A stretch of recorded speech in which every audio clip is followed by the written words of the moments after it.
突然ですが、私はパクチーが大の苦手です。皆さんも食べ物の好き嫌いありませんか？好き嫌いとは不思議なもので、昔は嫌いだったものをある時から好きになったり、逆に以前は食べられていたものが突然嫌いになったりすることもありますよね。どうして時間が経つと好き嫌いが変わるのでしょうか？今回は食べ物の好き嫌いが生まれるメカニズムの研究に取り組むスペシャリスト、大阪大学大学院史学研究科の豊田弘樹准教授の研究についてご紹介します。食べ物の好き嫌いが生まれるメカニズムには、遺伝的要素によるものと環境的要素によるものの2つのパターンがあります。人間が感じる食べ物の味は、甘み、酸味、苦味、塩味、旨味から構成されています。その中で甘み、塩味、旨味の3つの味は、人間が栄養になる成分と認識し、遺伝子レベルで好きだと感じるようになっています。一方、酸味と苦味は有害な成分だと認識する味とされ、生まれつき苦手な味とされています。このような本能的な反応が遺伝的要素と呼ばれるものです。逆に環境的要素とは、特定の食材を食べた後に体調不良になってしまったなど、嫌な経験によって嫌悪記憶が刻まれ、その食べ物を嫌いになるといったケースを指します。子供の場合、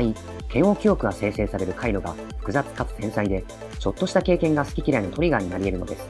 つまり、楽しく食事をすることが好き嫌いを生まないために大切なんですね。一方で、大人になると味に対する好き嫌いが変化することがあります。これは味以外のメリットを得る経験によって起こると考えられています。また、味覚嫌悪記憶は経験や学習によって変化します。その結果、環境的要素による好き嫌いを克服できることもあります。しかし、どうして嫌な記憶がなくなるのか、脳内で何が起こっているのか、あまり分かっていませんでした。そこで豊田先生は、味覚嫌悪記憶の消去についての研究を始め、そのメカニズムを一つ解明することができたのです。そもそも味を感じるには、舌と脳の働きが重要です。舌にあるそれぞれの味覚のレセプターが食べ物の味の要素と結合し、その情報を神経を通じて脳に伝えることで味を認識します。味覚嫌悪記憶の学習と消去には、脳の頭皮質が深く関わっていることが先行する研究を通じて明らかになっていますが、具体的なメカニズムはよくわかっていませんでした。そこで先生は、頭皮質におけるシナプスの可塑性に着目して研究を進めました。人間の記憶と学習に関わる脳内の神経細胞ニューロンは、シナプスを介して情報をやり取りしています。このシナプスが情報を伝達する際の効率は、外からの刺激に適応する形で柔軟に変化しています。これをシナプスの可塑性と呼び、シナプスの可塑性が強く起こると学習が定着しやすいと考えられています。先行研究では、頭皮質におけるシナプス伝達の可塑的な変化が味覚嫌悪記憶の消去にも深く関わっていることはほぼ確実視されていました。しかし、どういう仕組みでシナプスの可塑性が制御されているのかは明らかになっていませんでした。もう一点、重要な先行研究があります。それは、内因性カンナミノイドという物質についてです。内因性カンナミノイドは脳内麻薬の一種で、学習の記憶認知、運動制御、鎮痛、食欲の調整などに関わっています。味覚嫌悪記憶の消去にも関わっていることが分かっていました。